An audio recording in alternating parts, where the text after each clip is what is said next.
Vamos retomar mais ou menos onde a gente tinha parado ontem.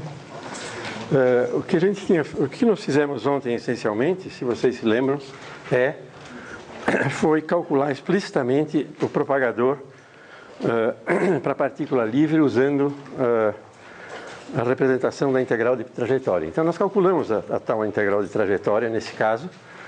E, aliás, vocês se lembram, a gente fez duas contas diferentes. Uma é a mais simples, a gente simplesmente abre a coisa em N intervalinhos pequenos. Isso acaba dando uma expressão que envolve N integrações gaussianas amarradas uma na outra. A gente pode fazer ela sequencialmente, sem problema, e logo descobre uma relação de recorrência e acaba, então, calculando um resultado, e o resultado final é muito simples, porque ele acaba não dependendo de N. Então, o limite de N tendendo para o infinito que eu tenho que fazer para ter a integral de trajetória é a integral funcional, digamos, mais ou menos, é trivial nesse caso. Depois eu mostrei que a gente pode obter o mesmo resultado sem realmente calcular as integrais gaussianas todas. A gente pode ver que a trajetória clássica tem um papel especial no sentido que ela determina completamente a dependência de Q do propagador e fica faltando um fator que é uma outra integral funcional, mas que em vez de ter as condições de contorno Q e Q' nos instantes inicial e final, tem 0 e 0, tem uma integral de flutuações.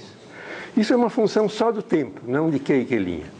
A gente pode mais ou menos adivinhar essa coisa sabendo propriedades do propagador, por exemplo, que ele satisfaz a equação de Schrödinger e que ele deve ter alguma normalização apropriada. E com isso a gente descobre o que essa função é, sem realmente calcular integral nenhuma, certo?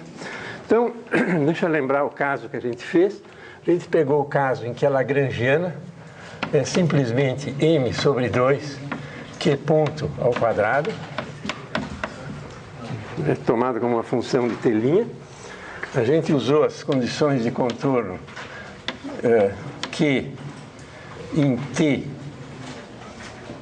é igual a Q' e Q em 0 é igual a Q. Então o tempo vai de 0 a t é o tempo total que eu espero. E a resposta para a integral funcional, ou para o propagador, é esse propagador que vai para o ponto Q' no instante t e parte do ponto Q no instante 0, tem um fator aqui que é essa integral funcional das flutuações, que acaba sendo m sobre 2πi h cortado t, certo? E aqui vem a exponencial de i sobre h cortado da ação clássica, certo? Que é m sobre 2h cortado t e aqui Q' menos Q ao quadrado, certo? Então, isso foi o que nós obtivemos da última vez, certo? Ontem. Uma coisa que nós usamos, inclusive, para calcular esse fator aqui da segunda vez, e que vocês podem verificar, eu não peço que vocês acreditem nisso, verifiquem se vocês não acreditam, isso é uma propriedade que é facílimo verificar, é que esse propagador aqui, como função de Q' e t, deve ser uma solução da equação de Schrödinger dependendo do tempo, porque afinal foi de lá que isso aqui tudo saiu, certo? Isso aqui é uma amplitude em Q' e t' que tem um certo estado inicial, certo? Em 0. Então, isso satisfaz a equação de Schrödinger dependendo do tempo. Como isso aqui está na representação de posição, porque toda essa coisa das integrações funcionais é feita na representação de posição, o título do trabalho do Feynman é Space-Time Approach to Non-Relativistic Quantum Mechanics, quer dizer, o espaço-tempo tem um papel explícito aqui. dk, esse k aqui, Q', Q0, derivado em relação a esse tempo final, tá certo? Isso daqui é a hamiltoniana, que nessa representação é menos h cortado ao quadrado sobre 2m, d2, k, Q', t, Q0. Esse Q0 são as condições iniciais, de maneira que elas não entram na equação aqui. D, Q' quadrado, certo? Quer dizer, isso satisfaz isso. Isso é a equação de Schrödinger dependendo do tempo. Isso que eu quero que vocês não acreditem. Se vocês, é só derivar isso aqui em relação a t. Vejam, tem um t aqui, vai dar uns termos aqui. Aí deriva isso aqui em relação a Q' duas vezes e vê que multiplica pelos fatores apropriados aí e vê que é a mesma coisa, certo? Ok? Então, é muito simples. Então, esse é o propagador livre, certo?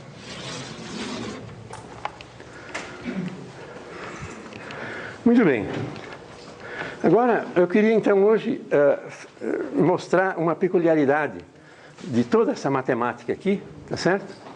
E fazer uma espécie de mágica. A mágica é o seguinte, o que eu vou fazer é o seguinte, isso aqui foi calculado por um tempo, t, e esse tempo de t, como é um tempo medido no relógio, é um tempo real, certo? Sei lá, 3 segundos, 3 nanosegundos, alguma coisa, é um número, certo? Muito bem. Vamos fazer a brincadeira de transformar t num tempo imaginário, negativo. Eu chamo t menos i tal. E digo que tal é real, certo? É um parâmetro real, certo? Bom, vocês podem lembrar que a gente mais ou menos trabalhou aqui sem dar muita bola para o fato dessas coisas serem reais ou imaginárias. De fato, a gente tinha que ter dado alguma bola, porque as integrais gaussianas que a gente faz não são gaussianas normais, são de fato integrais de Fresnel. O primeiro problema da lista, basicamente, é sobre a relação dessas integrais de Fresnel com i e a integral gaussiana sem i, tá certo? Mas, no fundo, se a gente usa uma regra simples da integral gaussiana e trata i como uma variável, a gente obtém essencialmente o resultado correto, tá certo? Então, eu posso fazer essa transformação sem problemas e dizer o que acontece se eu fizer isso na equação de Schrödinger. É claro que no propagador eu vou ter o seguinte, eu vou ter k de Q' t Q de zero vai para k, uma coisa que eu chamo Q' menos i tal. Quer dizer, no lugar de t eu ponho menos i tal. E o resto fica como está. E o que é isso? Esse k no tempo imaginário, esse t vira menos i tal. O i com menos i dá 1. Tá certo? Então esse fator na frente fica real, fica m sobre 2π i, 2π sem o i agora, h cortado, tal, raiz quadrada, tá certo? E aqui o t vira menos i tal, então aparece um tal, fica um menos e o i cancela o i. Então fica menos isso daqui com tal e sem o i e o resto igual. Então fica e a menos m sobre 2h cortado tal, Q' menos Q ao quadrado. Certo? Que agora é uma função real, e é uma gaussiana real. Certo? Esse fator que está na frente é tipo 1 sobre B2, tá certo? Se vocês quiserem chamar de B a largura da gaussiana, como quase todo mundo faz. E aí o B é proporcional à raiz de t. Certo? Porque B2 é proporcional a t.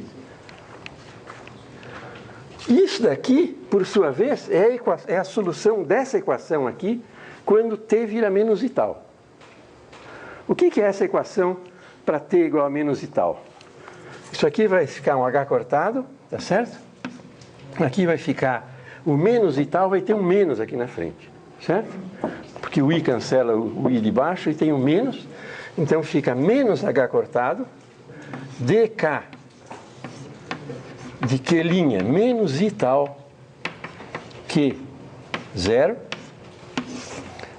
d tal, tá certo?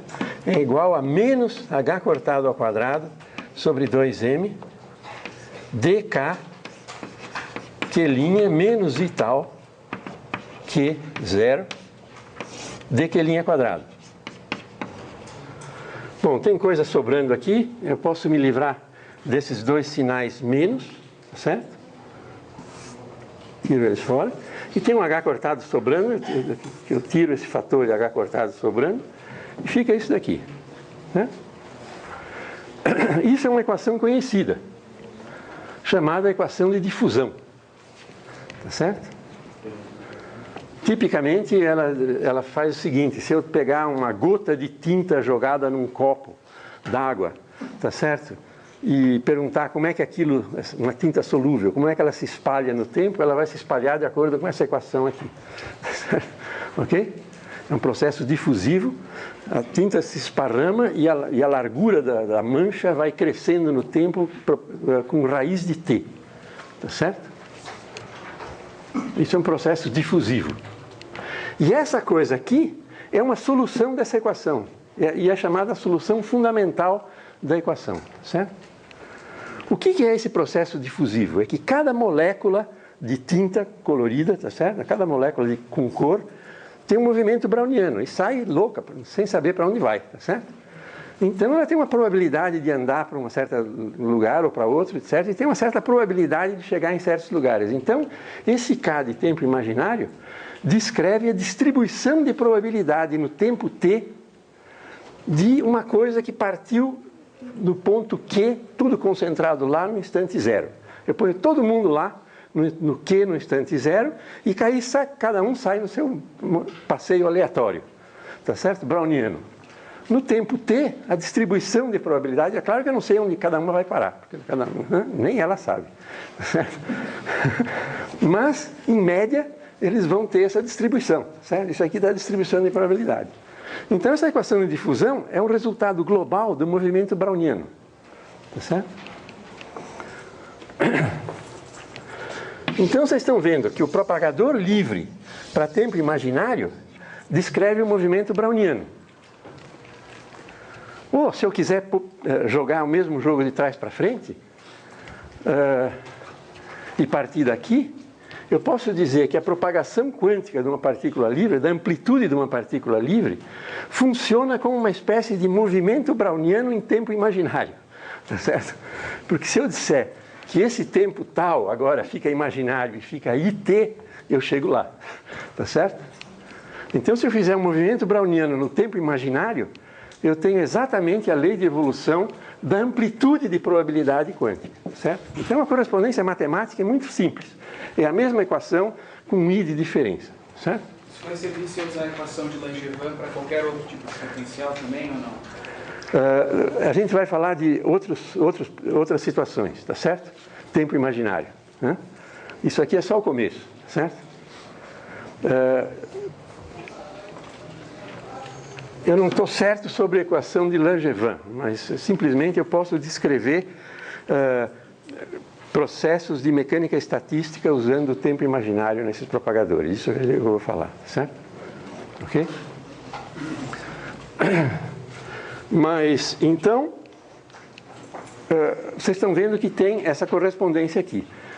Isso daqui, a formulação funcional disso daqui, de escrever esse K como uma integral funcional, é querer dar um papel para o caminho, para as histórias das partículas quânticas, certo?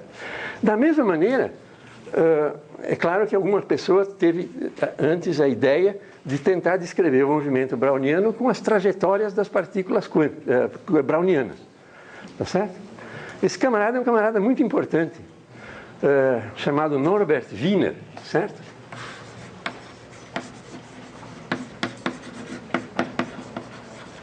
Que era um matemático do Departamento de Matemática do MIT, morreu em 1964, certo? E ele fez isso, ele resolveu esse problema. O problema é dizer, eu tenho aqui o resultado global do movimento browniano. Como é que eu descrevo isso em termos das trajetórias brownianas? Tá certo? Então ele mostrou que essa propagação aqui, que essa solução fundamental, pode ser escrita como uma integral funcional sobre as trajetórias brownianas possíveis todas. E mais, ele calculou o peso de cada trajetória browniana nessa integração. E isso de uma maneira matematicamente rigorosa. Afinal, Norbert Wiener era um matemático, certo?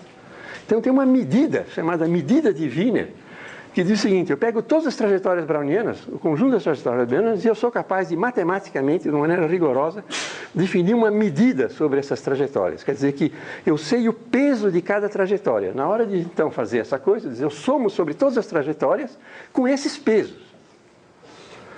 E esses pesos são matematicamente bem definidos. E quando eu faço isso, eu chego nisso aqui.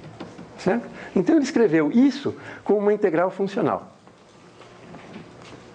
Claro que a integral funcional dele é essencialmente a do Feynman em tempo imaginário. Tá certo? Ok? A única diferença é que lá ela é matematicamente rigorosa. Claro que as pessoas tentaram horrores para fazer isso aqui ser matematicamente rigorosa e não conseguiram. Certo? Então aquilo lá, as integrais funcionais na mecânica quântica não são matematicamente rigorosas. A gente, como o Feynman disse em algum lugar, e as pessoas usam isso como epígrafe em trabalhos que envolvem isso aqui, eles dizem: a gente se sente mais ou menos como o Cavalieri calculando o volume da pirâmide antes da invenção do cálculo.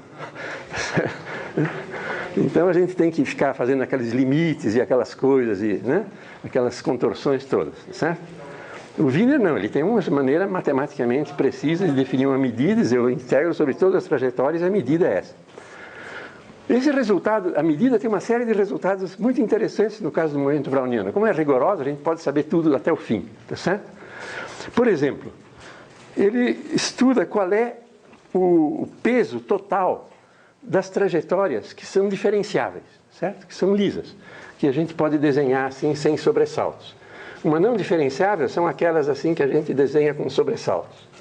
Tá certo? Né? E ele mostra uma coisa extremamente curiosa. No movimento browniano, o peso total de todas as trajetórias diferenciáveis é zero. Quer dizer que se na hora de integrar eu esquecer de todas as diferenciáveis, não faz diferença. Tá certo? Né? As importantes são as não diferenciáveis. E mais, são as não diferenciáveis em nenhum ponto. Tá certo? Né? Quer dizer que são aquelas coisas absolutamente loucas. Então a gente imagina que deve ser a mesma coisa aqui. Só que aqui a gente não pode estabelecer isso rigorosamente. A gente faz aquelas contorções que eu fiz, diz, bom, vamos ver o que pode ser importante e quais são os limites que eu posso pôr na velocidade. A resposta é nenhum. A velocidade pode ser tão pequena quanto alguma coisa dividido por raiz de ΔT, e ΔT vai a zero. Então quer dizer que pode ser tão grande. Então, isso indica que o movimento, entre aspas aqui, é uma espécie de movimento browniano. Tá certo? Então a matemática é uma coisa mais ou menos simples, a relação entre as duas coisas, é um I. Tá certo? E a física, porém, tem outra diferença extremamente importante, é que isso daqui descreve, esse K aqui, descreve uma distribuição de probabilidade mesmo. Isso aqui o K aqui é a probabilidade, a densidade de probabilidade da partícula browniana está em quelinho, certo? Aqui não. Isso daqui, como a gente falou desde o começo, é uma amplitude de probabilidade. Se eu quiser uma probabilidade, eu ainda tenho que pegar o módulo quadrado desse negócio, certo? Então vai ter efeitos complicadíssimos de interferência entre coisas que aqui não aparecem, certo? Então, embora a matemática seja muito parecida, digamos, o que está acontecendo por trás quando a gente interpreta isso aqui como mecânica quântica é muito diferente. Isso quer dizer que as probabilidades da mecânica quântica são muito diferentes das probabilidades clássicas, certo? Ok? Bom, para vocês terem uma ideia da importância desconhecida do Norbert Wiener, bom, eu não vou poder entrar em detalhes sobre isso, mas tem uma coisa curiosa. O Norbert Wiener era um camarada que interagia com outras pessoas. Ele trabalhou durante a guerra com engenheiros do Departamento de Engenharia Elétrica do MIT e de um laboratório chamado RLE, Research Laboratory of Electronics, laboratório de pesquisa em eletrônica. E uma das coisas que foi feita nesse laboratório foi boa parte da operacionalização do radar durante a guerra, certo? E uma das coisas que ele estudava era séries temporais. Digamos, eu tenho uma sequência de sinal, um sinal que é função do tempo, eu quero analisar esse sinal para extrair a informação. Isso é claro que tem tudo a ver com radar. Eu recebo a reflexão do radar e quero saber onde que está a coisa que está refletindo e como é que informação eu posso tirar daquele sinal que chega para mim, certo? Muito bem. E então ele estudava essas coisas meio interdisciplinares e ele acabou se interessando por um problema que é o problema de comunicação e controle, certo?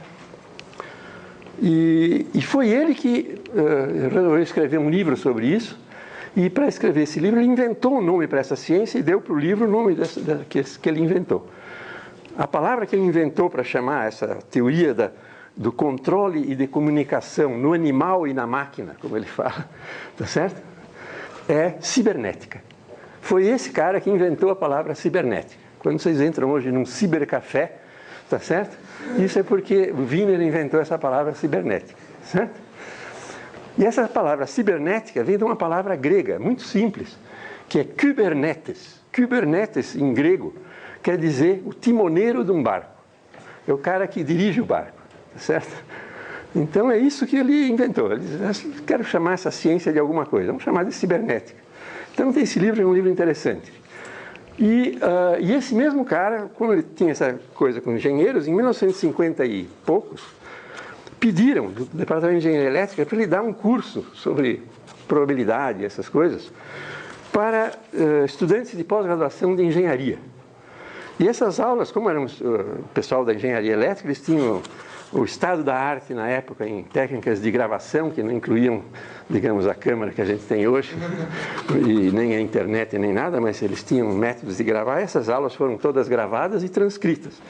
E a primeira aula que tem nesse livro, que chama-se Nonlinear Problems in Random Theory, Norbert Wiener, são essas aulas que ele deu, é sobre a medida de Wigner. Então aqui ele monta a integral funcional dele.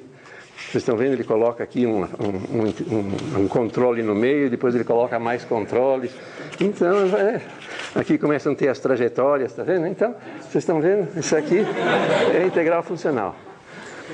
O interessante é perguntar o ano em que ele fez isso, tá certo? O ano que ele fez isso foi 1923. Portanto, antes de todas as versões da mecânica quântica. Ok?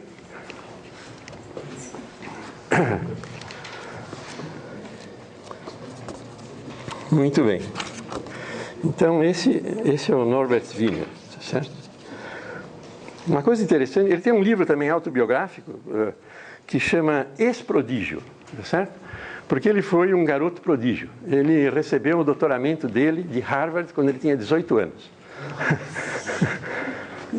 Então ele escreveu um livro meio brincalhão chamado Ex-Prodígio, que é a parte biográfica dele da juventude, da infância e da juventude, certo? E depois ele escreveu um outro que chama Eu Sou um Matemático, I Am a Mathematician, isso é outra parte, né? Então era um camarada divertido. Ele morreu em 1964. Muito bem. Então, vocês estão vendo que a gente tem essa circunstância de que existe uma versão rigorosa dessas integração funcional sempre que a gente trate com processos em tempo imaginário. Então, frequentemente, é uma técnica que se usa até para cálculo dessas coisas, é calcular em tempo imaginário e depois fazer o que eles chamam uma rotação para tempo real. A linguagem que se usa em conexão com isso vem do fato de que as pessoas estão muito conscientes do problema, quando essa linguagem se estabeleceu, da relatividade restrita, certo? E na relatividade restrita, vocês sabem que o intervalo básico invariante é x2 mais y2 mais z2 menos c2t2, certo? Tal métrica indefinida, tá certo? E se eu fizer t2 igual a i tal, fica mais c2t tal 2. Então fica uma métrica euclidiana, não mais, né? Ok? Então eles chamam isso daqui a ação euclidiana. Desculpe, a integral funcional euclidiana. A ação, se eu puser t igual a i tal aqui, chama ação euclidiana, e assim por diante. Euclidiano quer dizer isso, t foi feito menos i tal, tá certo? Então, frequentemente, em vez de calcular a integral funcional, a gente calcula a versão euclidiana e depois faz a rotação. Mas eu queria mostrar agora que a própria versão euclidiana tem um interesse próprio, tá certo? Aqui a gente está vendo, se eu quiser estudar movimento browniano, e eu souber mecânica quântica e nada de movimento browniano, eu pego a mecânica quântica desse jeito e ponho t igual a i tal e tenho aqui a equação de difusão, tá certo? Vamos ver o que acontece em geral. Vocês se lembram que uma coisa um pouco mais geral, e que não tem nada a ver, em princípio, como vocês vão ver, com integração funcional, a não ser porque a gente pode usar isso nesse contexto também. Esse K, basicamente, estava baseado num operador de evolução U de T, que era envolvendo a solução formal da equação de Schrödinger dependendo do tempo, que tem essa forma aqui, compacta, pelo menos no caso de uma hamiltoniana independente do tempo, que é um sistema isolado. Tá certo? E vocês se lembram que o K era basicamente um elemento de matriz desse operador U de T entre dois autovetores, digamos, da posição. Certo? Então, vamos ver o que acontece se eu fizer T igual a menos I tal. Tá certo? Agora eu vou fazer uma brincadeira aqui. Eu vou dizer que T vai em menos I, só que em vez de escrever tal, eu vou escrever uma coisa engraçada. Eu vou escrever assim, H cortado beta. Isso é tal. Né? H cortado é H cortado. E beta é o que ele tiver que ser para o tal ser tal. Tá certo? Como isso aqui é um tempo, veja bem, isso aqui é uma energia vezes um tempo, isso aqui tem que ser um tempo, dimensionalmente, o beta tem dimensão de inverso de energia.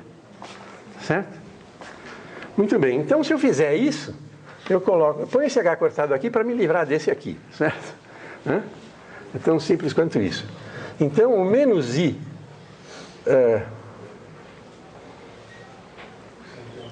desculpe,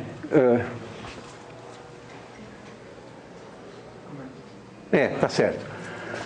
O menos I ao quadrado dá menos 1, menos com menos dá mais, e tem I quadrado ainda, então tem um menos. O H cortado cancela, então fica menos beta H. Certo?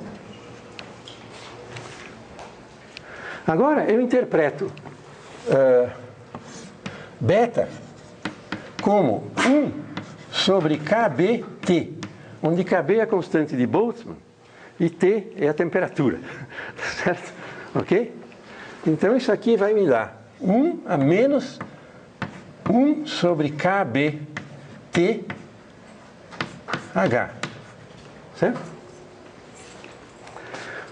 Agora, digamos que eu faça a minha famosa representação espectral disso. Uso as autofunções e autovalores da Newtoniana.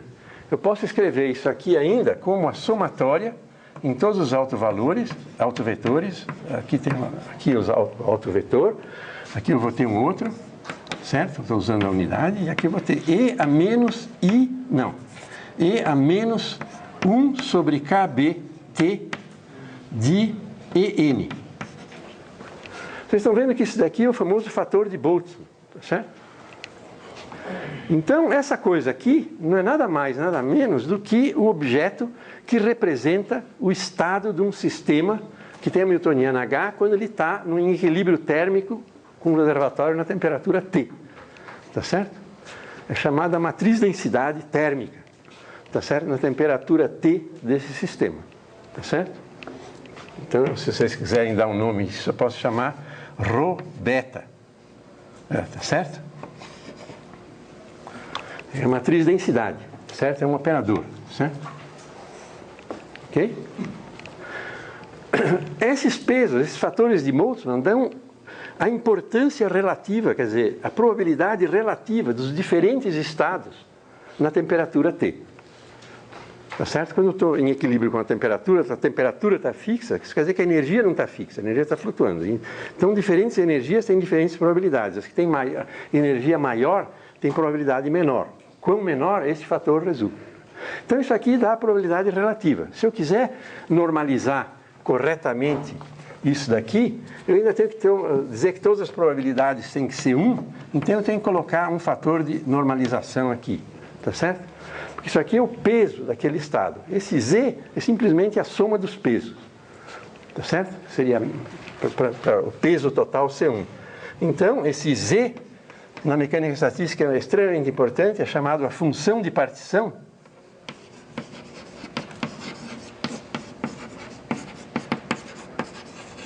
Isso aqui é simplesmente E, a somatória em N de E a menos I, beta e N. O beta é 1 sobre KT, certo? Então isso é função de partição. Então vocês estão vendo, se eu tenho esse propagador aqui, se eu vou para tempo imaginário, eu tenho um objeto que é esse daqui, que está intimamente ligado com a função de partição. Para ter a função de partição, o que eu tenho que fazer? Eu tenho que somar todas essas coisas. A soma dessas coisas é como fechar esse negócio aqui para cá e tomar o traço. Então eu posso fazer, e somar e integrar. Vamos dizer que eu faço o seguinte, eu pego agora esse operador ρ beta e calculo ele entre Q' e Q. Tá certo? Tá certo? Isso aqui vai me dar 1 sobre Z, tá certo? Quer dizer, vamos calcular outra coisa entre Q' e T. Eu vou calcular U de menos IH cortado beta, certo? Entre Q' e T. Quer dizer, antes de ter o Z, só isso aqui, certo? Isso daqui vai ser a somatória em N. Aqui eu vou ter o Q', tá certo? Que bate nesse N aqui. Aqui eu tenho E menos beta EN. Para economizar a giz, eu uso beta em vez de 1 sobre KBT. E aqui eu tenho EN Q. Muito bem, isso aqui é uma matriz não diagonal, como a gente viu em geral, certo? Mas aí existe um objeto importante, que a gente extrai de uma matriz, chamado traço da matriz. O traço da matriz significa, pega todos os elementos de diagonal e soma. No caso que é contínuo, integra, tá certo? Então o traço desse negócio aqui, tá certo? Isso chama assim, eu escrevo o traço disso daqui. O traço disso, então, é a mesma coisa que o traço disso daqui, tá certo? E o que é o traço? Eu tenho que fazer Q' igual a Q e integrar em Q, certo?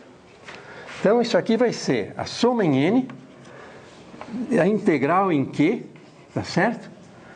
Agora isso aqui são números, eu posso pôr em qualquer ordem, eu posso pôr aqui E a menos beta e N, e aqui eu tenho Q e N. Deixa eu escrever ao contrário, deixa eu escrever esse aqui antes. Então, eu vou escrever EN, Q e N. Certo? Mas a integral, quer dizer, isso daqui o que é? É a função de onda, é o φn de Q. Isso daqui vai ser o φn de Q complexo conjugado.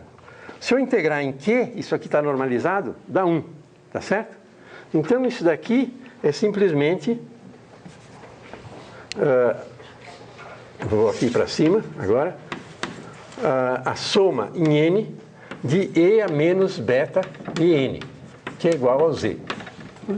Então, dado esse propagador aqui, se eu vou para tempo imaginário e tomo o traço, eu tenho a função de partição. Por que a função de partição é importante? Porque a gente pode fazer mecânica estatística com ela. Toda termodinâmica sai de lá, tá certo?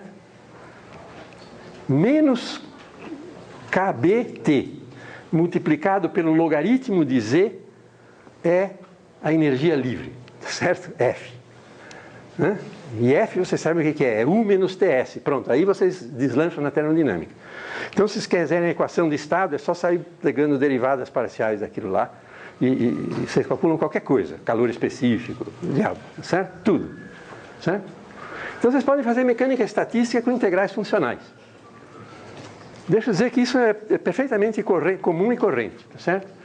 O monitor que vai estar com vocês na sexta-feira trabalha no departamento de física geral e é um pós-doutor que faz disso o ganha-pão dele, tá certo? Ok?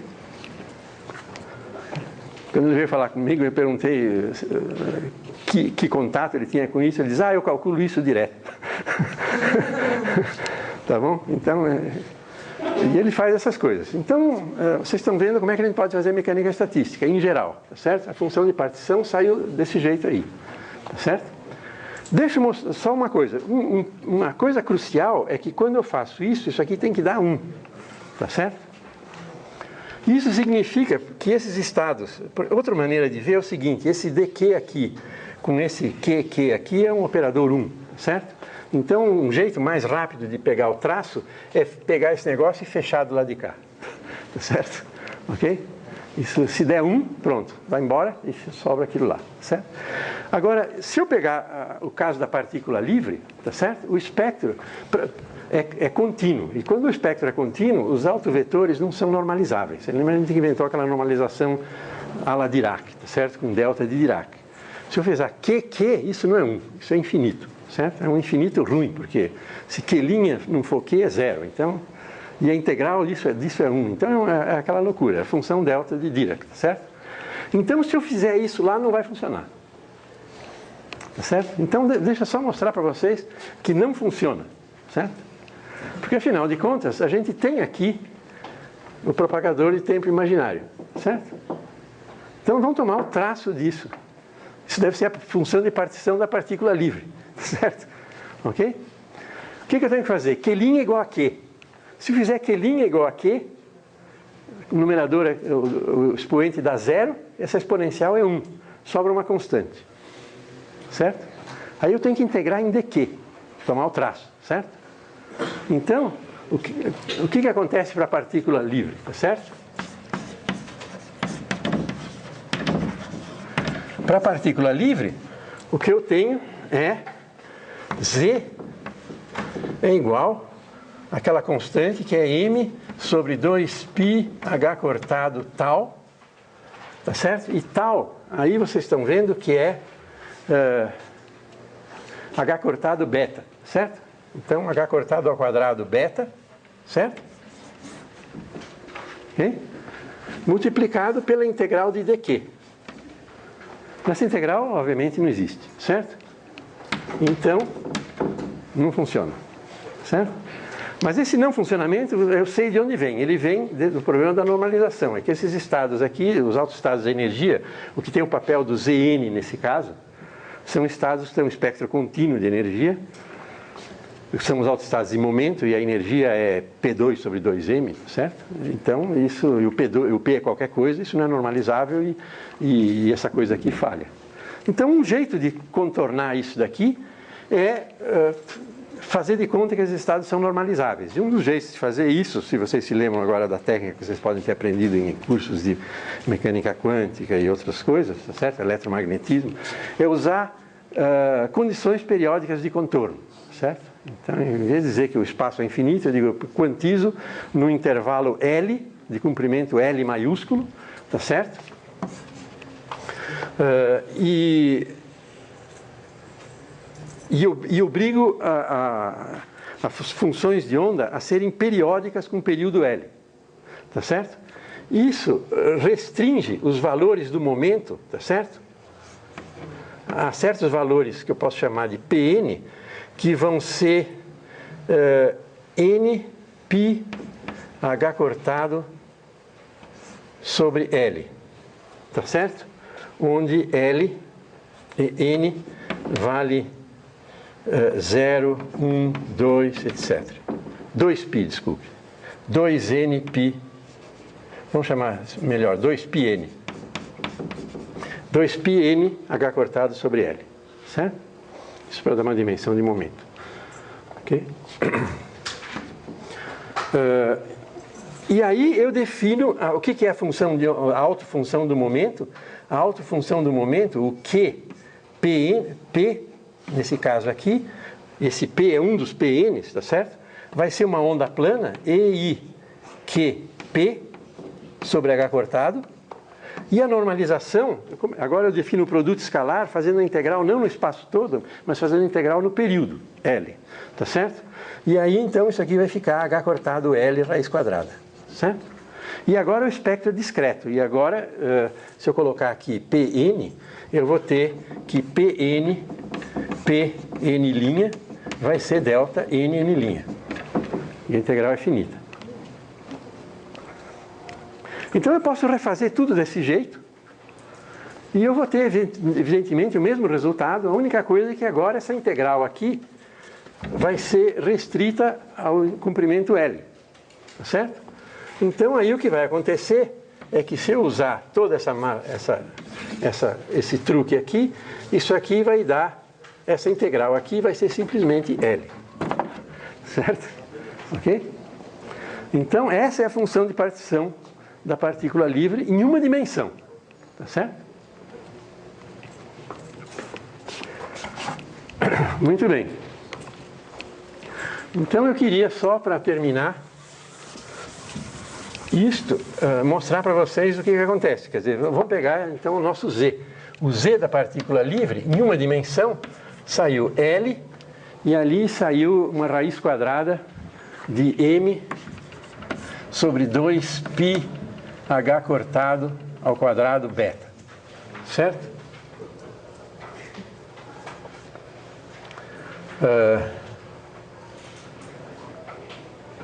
Raiz quadrada. Ok? Muito bem. Digamos, isso aqui em uma dimensão. Fazer um gás unidimensional é muito chato. Então, vamos dizer, agora eu quero fazer isso em 3 dimensões. Uma partícula livre em 3 dimensões. Tem que fazer tudo de novo? Não. É só o cubo daquilo. Tá certo?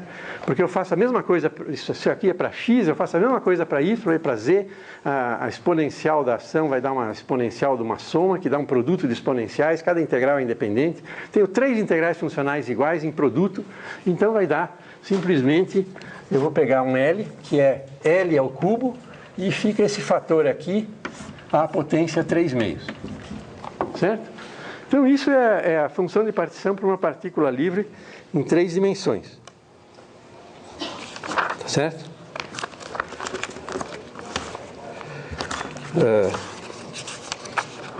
Deixa eu me achar aqui um pouquinho. Agora, então, eu vou usar a maquinaria. Quem não está familiarizado com isso, paciência, mas vocês podem ver isso aqui, tá certo? Quer dizer, existe um resultado da mecânica quântica que diz que se eu pegar menos kBt, que é 1 sobre beta, certo? E pegar o logaritmo neperiano do Z, isso daqui é a energia livre. Certo? Então, nesse caso, eu tenho F, certo? Para a partícula livre em 3 dimensões, que vai ser menos kBt vezes o logaritmo neperiano dessa coisa aqui. L ao cubo, M sobre 2πh cortado ao quadrado beta a 3 meios. Posso abrir isso aqui se quiser ou não, certo? O que é esse L ao cubo aí? Parece que é o volume de quantização, mas de fato ele tem o sentido do volume que a partícula ocupa, porque veja, eu estou normalizando A1 no comprimento L. Naquele caso lá, eu estou normalizando A1 no volume L ao cubo. Quer dizer que eu tenho uma partícula no volume L ao cubo.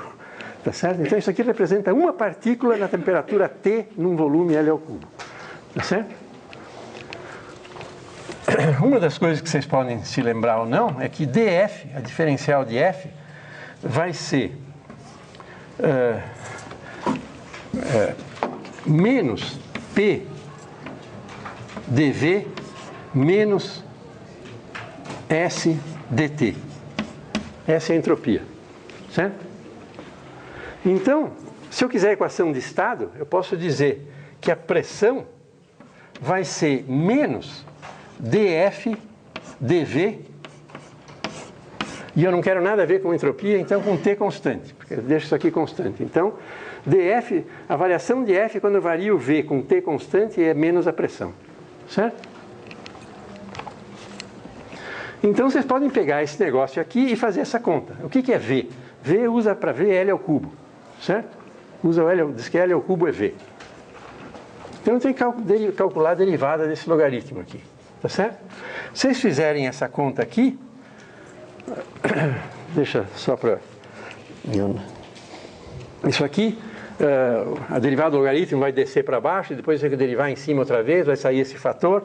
Então o que vai sobrar aqui vai ser kBt sobre L ao cubo.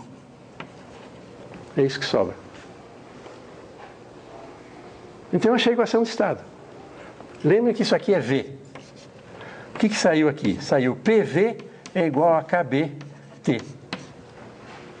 Isso é a equação de estado para um gás de uma partícula. Tá certo? Em geral tem 10 a 23 ali, tá certo? Que eu digo que são independentes, então vai ter aqui um NKBT ou NRT, constante dos gases, etc. Mas então vocês estão vendo como é que funciona, certo? Mas aí eu precisei usar aquele truque, porque vocês estão vendo que tem esse problema de normalização. Tá? Então, vocês estão vendo que a história do tempo imaginário é uma coisa interessante. Porque a gente pode fazer não só mecânica quântica, mas mecânica estatística.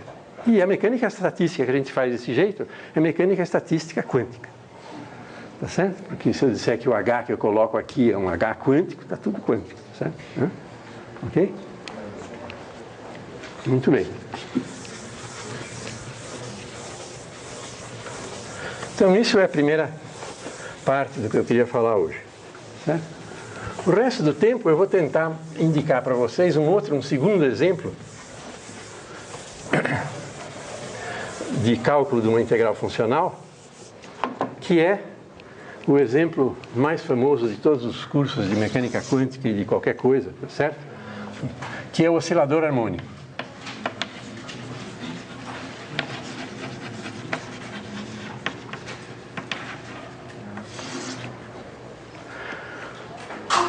A gente tem que calcular aquela integral para o oscilador harmônico. Mas então vamos escrever as coisas do oscilador harmônico. O que é a lagrangiana para o oscilador harmônico? A lagrangiana para o oscilador harmônico, uma partícula de massa m, então vai ser o seguinte, eu posso escrever assim, q ponto ao quadrado menos ômega 2 q2. Essa é a lagrangiana. Tá certo? O que é o propagador? O propagador, o K, Q', Q0, eu posso escrever como uma integral funcional dq, tá certo? Da exponencial imaginária em unidades de h cortado da ação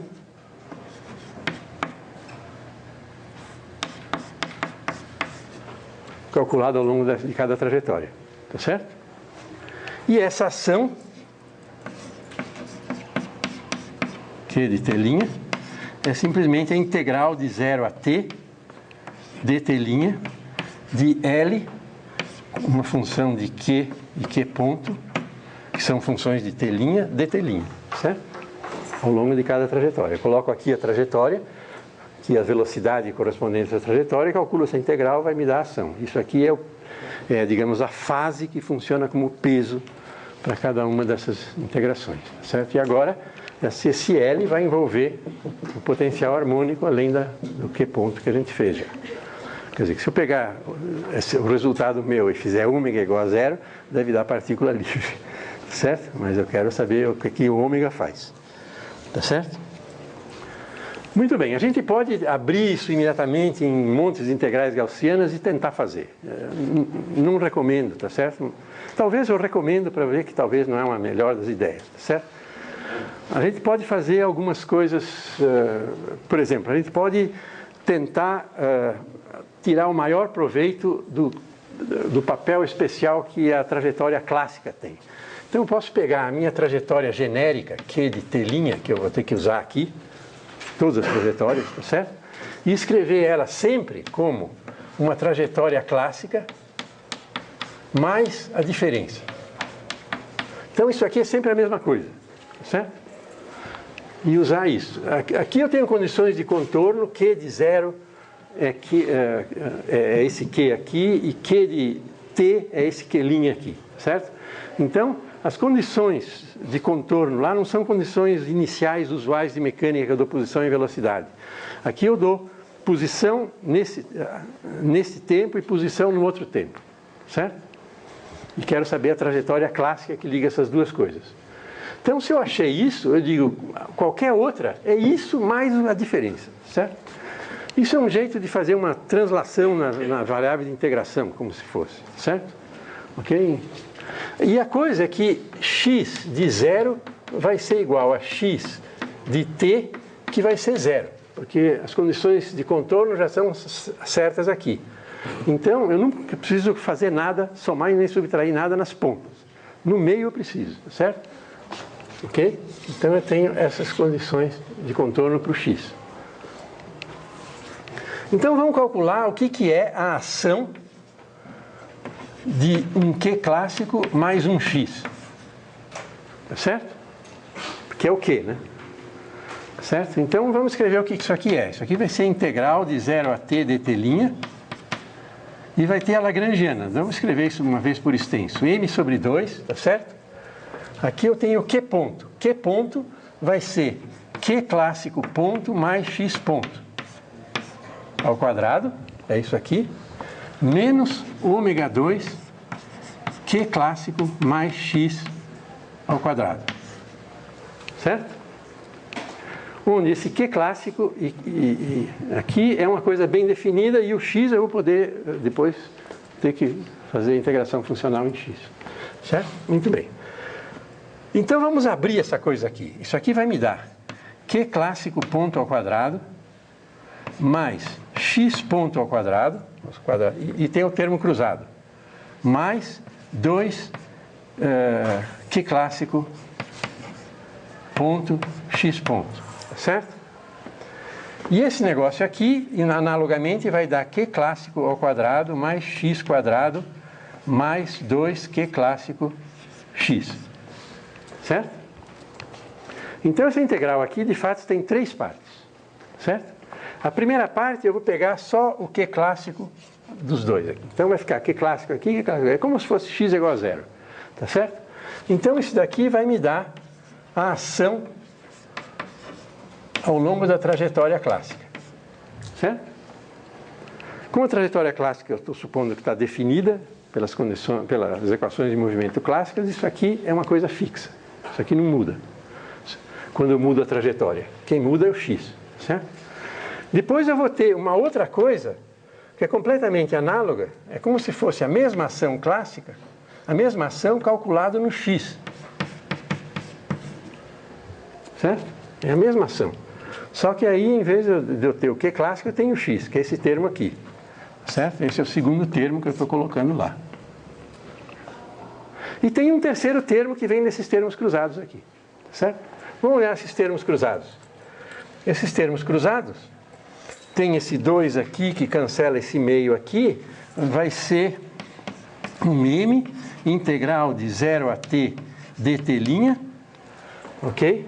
E aqui vai aparecer Q clássico ponto X ponto menos ômega 2, que é o que está aqui, e aqui Q clássico X.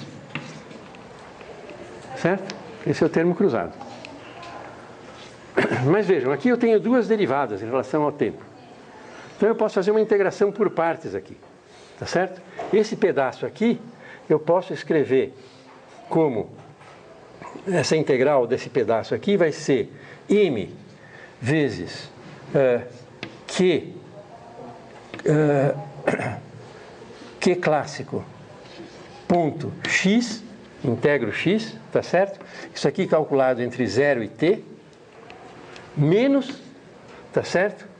M, a integral de 0 a t dt' de Q, 2 pontos clássico x.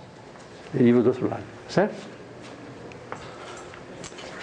Esse termo integrado aqui, de 0 a t, é 0, porque não importa o que a velocidade clássica seja lá, o x é 0 aqui, é 0 aqui. Então, isso aqui é 0. Então, isso aqui vai embora. E esse daqui, vejam, esse menos aqui fica com menos. O resultado que sobra aqui vai ser o seguinte. Deixa eu colocar aqui em cima. Ele vai ser uma integral, a menos do sinal, tem um menos para fora, um m, não interessa, mas vai ter uma integral de 0 a t.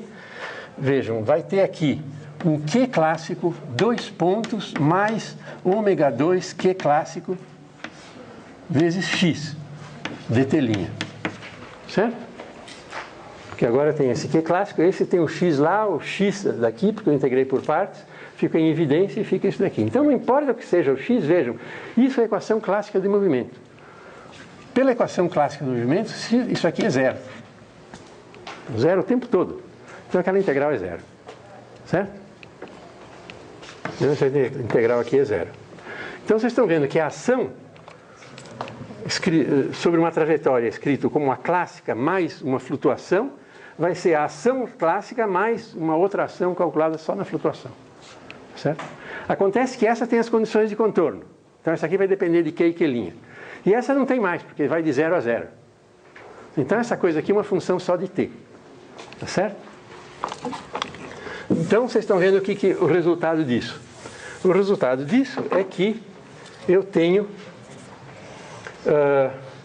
que aquela integral funcional de que I sobre H cortado S de Q de T', do genérico, eu posso escrever como esse S, como essa soma. Isso vai dar um produto de duas coisas. Esse fator aqui é constante, tá certo? Sai para fora. Então vai ficar como I sobre H cortado S na trajetória clássica, como um fator, e o resto uma integral funcional em x de I sobre H cortado S de x. E isso daqui só vai depender do instante inicial e do instante final. Então é uma função de tempo. Eu chamo de f de t. Certo?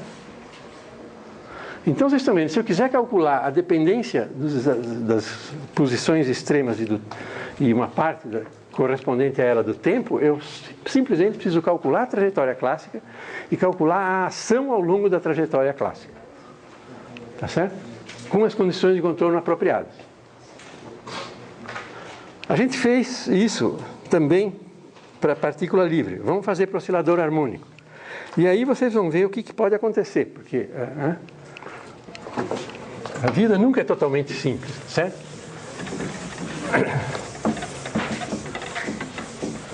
Mas as dificuldades, quando são boas, ensinam alguma coisa, certo? Então vamos ver.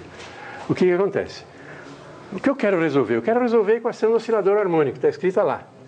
Q clássico, 2 pontos, mais ômega 2, Q clássico é igual a 0. Certo? E eu quero resolver isso com as condições de contorno. Q clássico de 0 é igual a Q e Q clássico de T é igual a Q'. Certo? Então, muito bem. Esse é um probleminha de física 1, tá certo? Escreve a solução geral dessa equação aqui. A solução geral é que Q clássico é igual de T', certo? Eu estou chamando de T' variável de integração, porque o T é o tempo final. Por que eu uso T minúsculo? Muita gente usa T maiúsculo, porque vamos deixar T maiúsculo para a temperatura, tá certo? Então, é uma questão de gosto, né? Então, isso aqui é uma certa constante, vezes... para não atrapalhar, deixa eu não trocar senos com cossenos aqui. Seno, certo? A seno de ômega T' mais B cosseno de ômega T'. Certo? Então, tudo que eu tenho que fazer aqui é pôr T igual a 0, achar aquilo lá. Quando eu ponho T igual a 0, o termo de seno vai embora e imediatamente me dá que B é igual a Q. Certo? Aí eu tenho que fazer T' é igual a T, então vai ficar Q cosseno de ômega T, e aqui fica A seno de ômega T, e isso tem que ser Q'. Aí eu acho quanto vale o A, coloco lá e acho a trajetória clássica.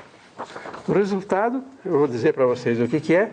A trajetória clássica para o oscilador de T', fazendo a conta desse jeito, vai dar Q' menos Q cosseno de ômega T, esse é o T total, a variável é T', dividido por seno de ômega T, aqui fica, esse é o A, seno de ômega T' mais Q cosseno de ômega T', certo? Essa é a coisa clássica.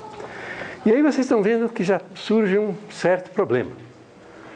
Digamos que o tempo que eu quero seja tal que ômega T é igual, digamos, π, certo? Meio período. Não tem solução clássica, certo? Por quê? O A explode, certo? Tem um zero no denominador. Certo? E para qualquer tempo em que o seno se anula, quer dizer, qualquer número inteiro de semiperíodos, não tem trajetória clássica, que satisfaz essas condições de contorno. Certo? Vocês pensarem retrospectivamente, por isso que quando a gente faz mecânica e em física 1 também, a gente sempre usa condições iniciais de posição e velocidade, porque aí tem uns teoremas de unicidade que sempre tem uma solução única, tá certo? Aí às vezes tem uma, às vezes tem várias, às vezes não tem nenhuma, como agora, tá certo? O que acontece quando seno de ômega t é um número inteiro de semiperíodos? Depende desse número ser par ou ímpar. Se é um semiperíodo, ele simplesmente vai... O Q' tem que ser menos Q, ele vai para o outro lado. Se é um número inteiro, ele tem que voltar para onde estava. Então, ou Q' é igual a Q, ou Q' é igual a menos Q. Se for com Q' e Q genérico, não tem solução. Tá certo? Então, o que a gente vai fazer? Eu vou fazer o seguinte, eu vou dizer, vamos evitar esses tempos. Tá certo? Então, nós vamos trabalhar com todos os tempos que sejam diferentes de n π sobre ômega. Certo? Onde n é um inteiro qualquer. Tá certo? Aí está tudo em ordem, porque aí não tem problema. Aí eu posso usar toda essa coisa. Quando eu faço isso, eu calculo a ação. Tá certo? Vocês podem calcular essa ação, eu vou dizer qual é o resultado. O S clássico de Q', de Q clássico, o S de Q clássico de T', feita aquela integral lá, a gente tem que colocar isso tudo lá, etc. Isso aqui vai me dar m ômega sobre 2 seno de ômega t. Então, vocês estão vendo o problema aí outra vez, se eu não tomar essa restrição aqui. E aqui vai ficar Q' quadrado mais Q quadrado cosseno de ômega t menos 2Q Q'. Essa é a ação clássica. Tem várias maneiras de fazer isso. A mais simples é simplesmente derivar aquilo por aqui e calcular. Tem jeitos mais espertos, que é você fazer também umas integrações por partes e usar a equação de movimento. Nos exercícios tem umas dicas para fazer isso aí, tá certo? Então essa é a ação. Esse é o resultado para a ação. Então, eu sei o que é essa minha integral funcional. O meu propagador para o oscilador vai ser uma certa função do tempo, que é uma integral funcional de 0 a 0, quer dizer, aquela lá, multiplicado por e a menos i sobre h cortado. Então fica i m ômega sobre 2h cortado seno de ômega t, e aqui vai ficar essa coisa aqui, Q' menos Q' quadrado mais Q quadrado cosseno de ômega t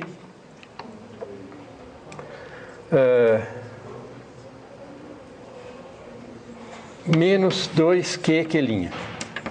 Vocês podem imediatamente ver que isso aqui, quando ômega vai para zero, tem o limite que a gente já calculou da partícula livre. Quando ômega vai a zero, esse cosseno é 1, então fica isso aqui, com isso vai dar Q' menos Q ao quadrado. E aqui tem um seno de ômega t, se isso dá zero. Mas sorte, tem um ômega em cima. Tá certo? Então, ômega sobre o seno dá 1 no limite. Tá certo? Então, dá a mesma coisa. Certo? E esse f de t vai ter que ter aquele limite também. Tá certo? Só que eu não sei aqui o que ele é. Certo? Ele é uma outra integral funcional. Então, eu tenho que calcular essa outra integral funcional. Então, essa daí, eu começo, o problema inteiro está de novo. Eu só me livrei das condições de contorno. Mas, fazendo isso, eu já tive um bônus. A dependência de Q está fixa, Q e Q'. Tá certo? Agora só falta uma função do tempo. Muito bem. Vamos ver se essa meia hora dá para a gente discutir um pouco essa função do tempo. 20 minutos, certo? Sim. Aquele menos não está lá, na verdade. Qual menos? O E elevado a menos. Ah, não, desculpe. Não está lá. Estava, mas não devia estar. Ok?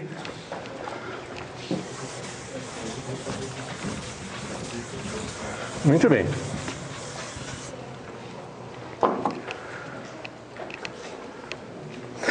Deixa eu fazer uma propaganda de um dos problemas. Um dos problemas que se pode resolver mais ou menos facilmente, em vez de fazer o oscilador harmônico, faça o problema de Galileu, o campo gravitacional, uma força constante externa, certo? Dá para fazer a mesma coisa desse jeito, certo? Só que vocês vão facilmente achar uma trajetória clássica, calcular a ação, vão ter isso aqui, tá certo?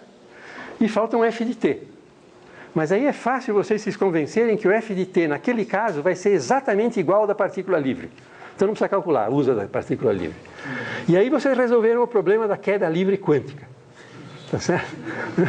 Ok? Que é um problema que não se resolve, em geral, nos cursos de mecânica quântica tampouco, mas... acho que no livro do Sakurai tem alguma coisa sobre isso, mas A dispersão do pacote de onda depende da massa. Isso que é uma coisa curiosa, certo? Quer dizer, não é mais verdade que todas as coisas caem igual, tá certo? Os pacotes de onda caem conforme a massa, tá certo?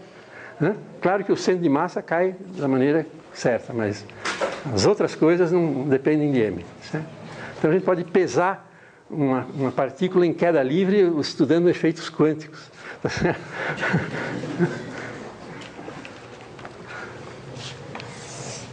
Muito bem. Então, falta calcular esse f de t. Esse f de t, tá certo? Vai ser essa integral funcional dx de e sobre h cortado s de x de t', com as condições de contorno x de 0 é igual a x de t igual a 0. É uma integral de 0 a 0. Se eu abrir isso em n intervalos, etc., eu vou ter outra vez aquelas horríveis integrais gaussianas, todas acopladas umas com as outras, certo? Eu vou ter as diferenças dos qn menos 1 ao quadrado e q ponto menos 1 ao quadrado. Então, dá uma coisa muito chata de desenrolar isso. Então, um dos pontos importantes é a gente tentar desenrolar essas coisas, diagonalizar essa matriz que fica lá em cima nas integrais gaussianas, certo? Um jeito de fazer aqui, eu vou aproveitar isso e fazer isso com a técnica de...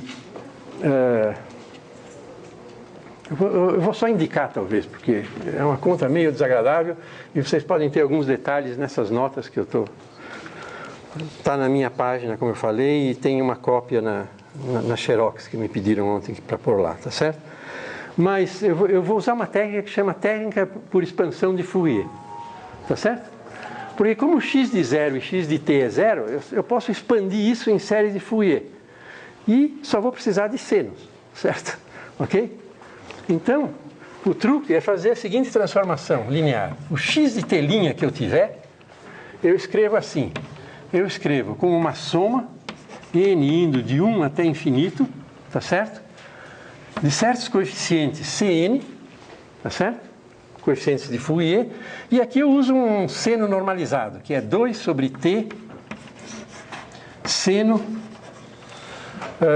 de n... deixa eu ver como é que é essa coisa mesmo.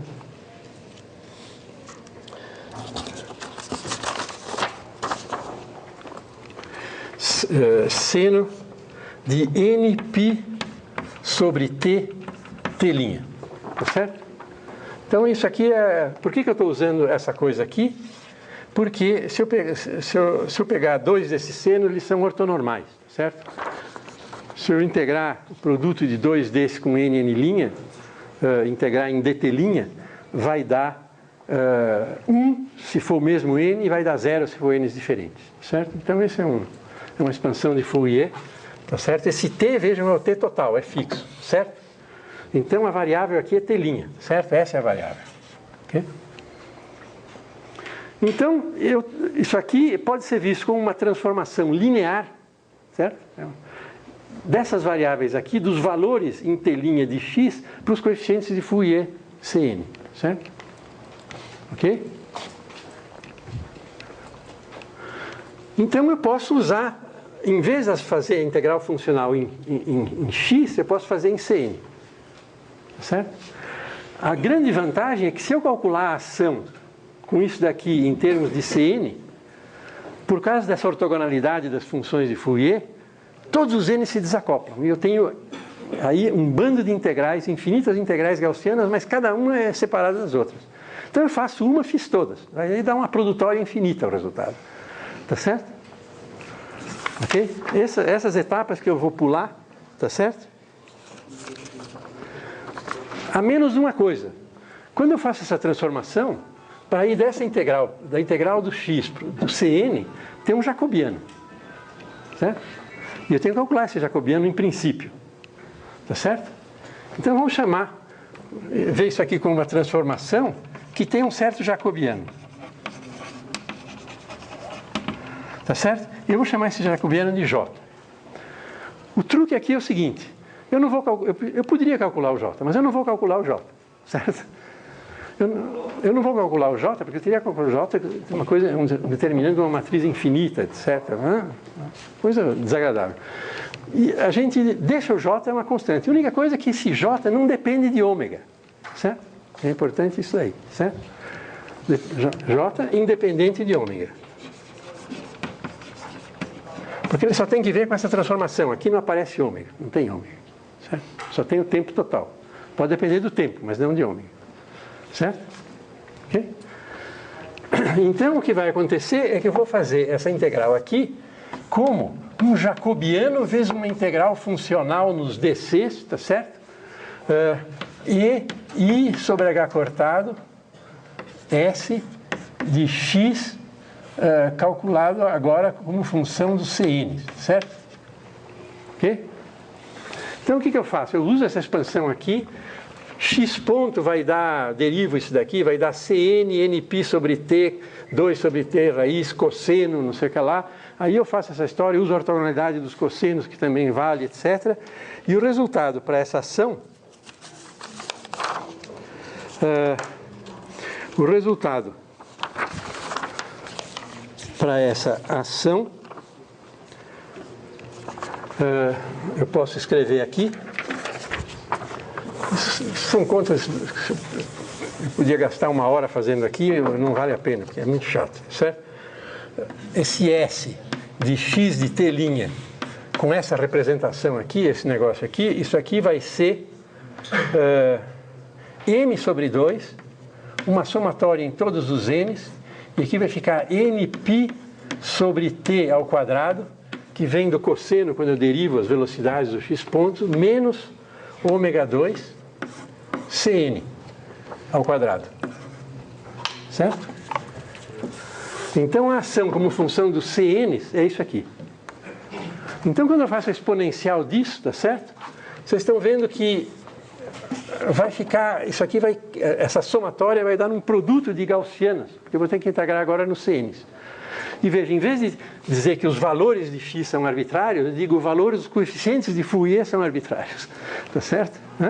E vou integrar em todos os valores possíveis, de menos a mais infinito, de todos os coeficientes de Fourier, tá certo? Ok? Muito bem. Quando eu faço isso,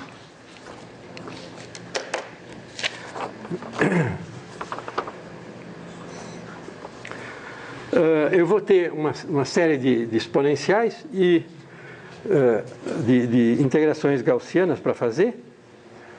E, bom, também se eu não der quase nenhum detalhe, fica muito chato, né?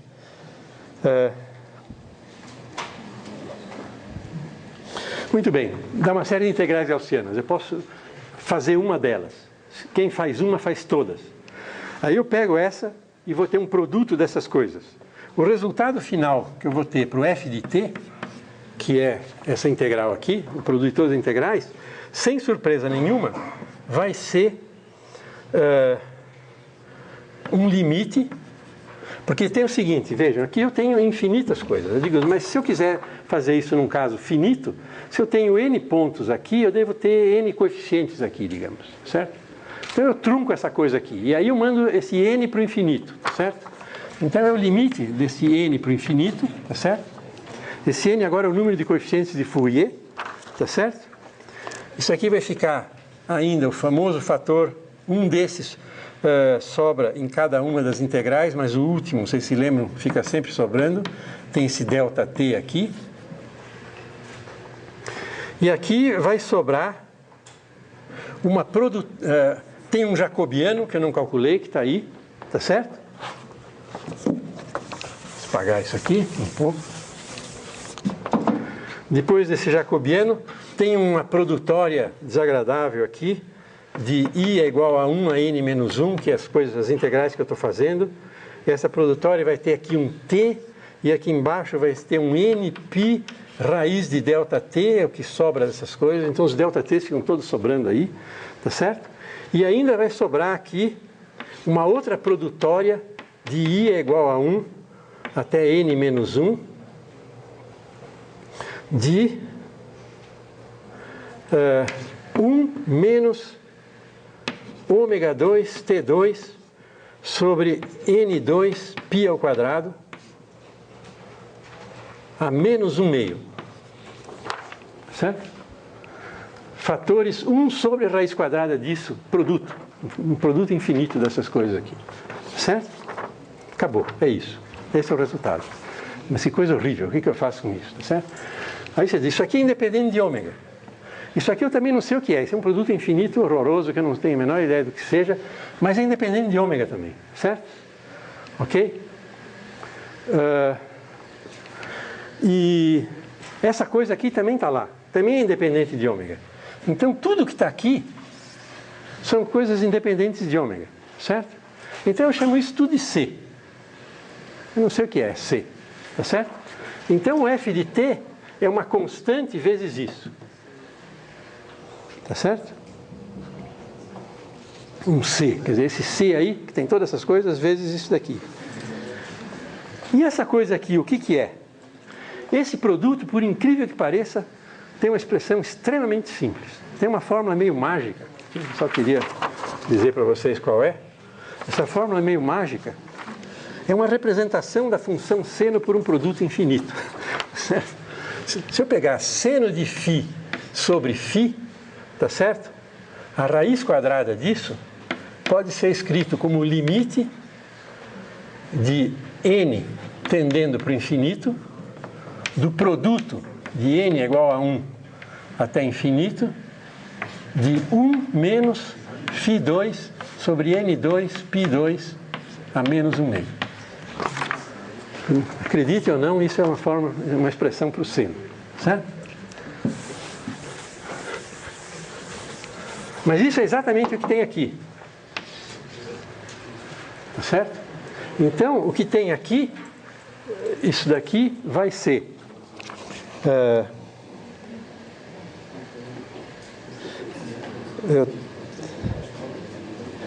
deixa eu ver. Não, eu acho que é o contrário, né? É φ sobre seno de φ.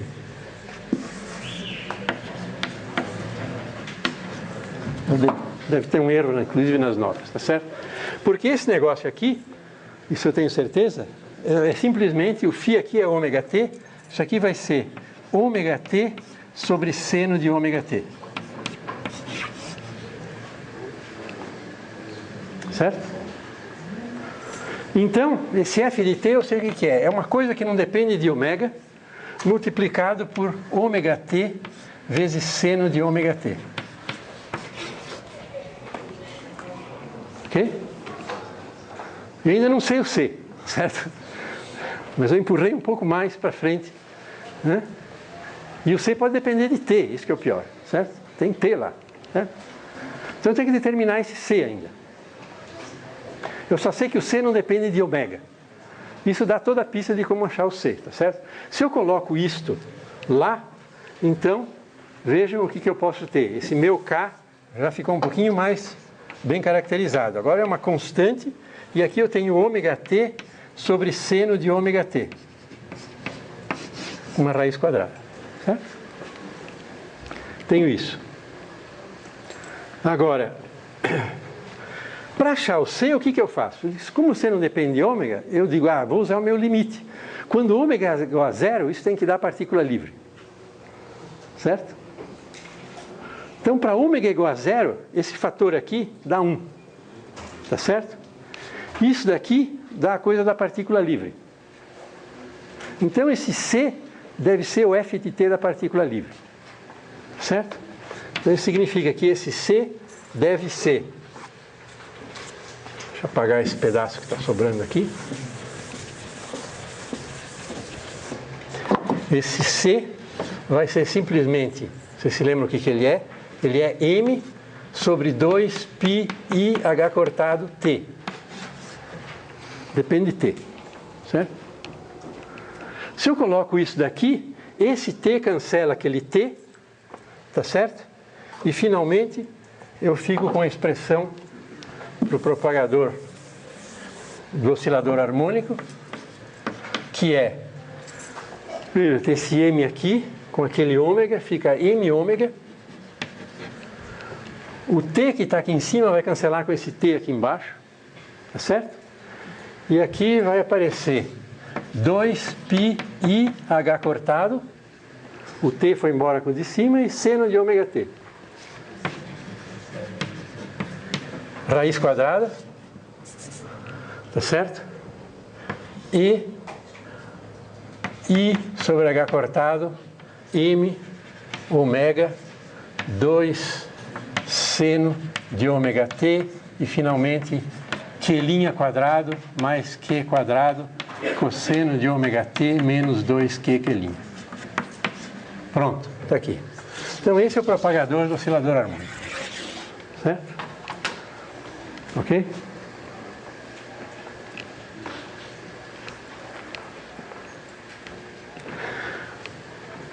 Mas tem essa restrição aqui. Agora vocês podem fazer a seguinte coisa, eu não vou entrar em muitos detalhes sobre isso, mas como é que eu posso? Eu quero calcular agora nesse tempo. Como é que eu posso fazer? Nesse tempo essa expressão não vale, certo? Então não vale por esse valor de t lá que nada funciona. Mas para ter metade disso funciona, não funciona? Então, em vez de ir lá para esse tempo de uma vez, eu vou em duas etapas. Eu calculo o t para metade daquele tempo e componho isso para uma outra evolução de metade do tempo. As duas existem. Aí eu faço essa integral. Vai dar uma função delta. E vai dar uma função delta que obriga a Q' a ser igual a menos Q. Tá certo? Que é a refocalização do oscilador harmônico que acontece. Certo? E aí, se vocês quiserem ir para 2π, é só combinar isso mais vezes, tá certo? E que vocês vão tendo as coisas. Tem problemas de fase aí que podem ser meio delicados de discutir pelo seguinte, porque quando eu faço isso, tem sempre umas raízes quadradas aqui, quando eu atravesso essa descontinuidade, eu preciso ver se não tem uma fase que eu estou perdendo aí, tá certo? Uma fase que é um número de vezes que o número de pontos especiais que tem no tempo que eu estou considerando, tá certo? De fato tem esses problemas e a gente pode levar meia hora discutindo essas coisas, mas dá para... Certamente essa expressão aqui é correta para tempos menores do que o primeiro dos tempos críticos. Por quê? Porque ela vale para partícula livre. Para partícula livre o período é infinito e isso aqui funciona para tempos curtos, então.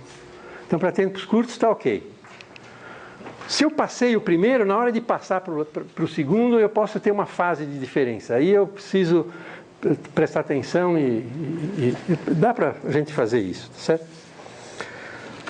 Muito bem. Então essa é o resultado do oscilador harmônico.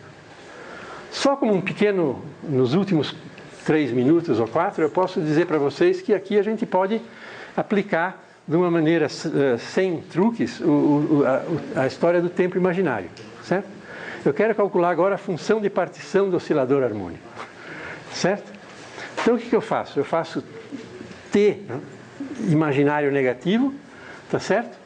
Q igual a Q' e integro em Q', tá certo? Isso é fácil fazer, eu deixo para vocês fazerem, tem umas equaçõezinhas aqui nas notas, tá certo? Se eu fizer t indo para menos I H cortado beta, certo? E fizer Q é igual a Q', e se eu integrar em dq, isso aqui vai me dar, o resultado disso é a função de partição do oscilador harmônico. E aí não tem problema nenhum, eu posso fazer essas integrais.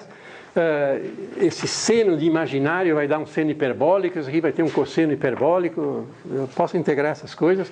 A integral é em Q, não é em cosseno, então não tem problema. É uma integral gaussiana, tá certo? O Z para o oscilador harmônico, eu posso dizer para vocês o que é.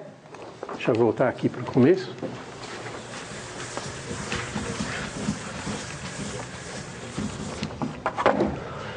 O Z para o oscilador harmônico resulta 1 sobre 2 vezes o cosseno hiperbólico de H cortado ômega beta menos 1 com uma raiz quadrada aqui. Certo?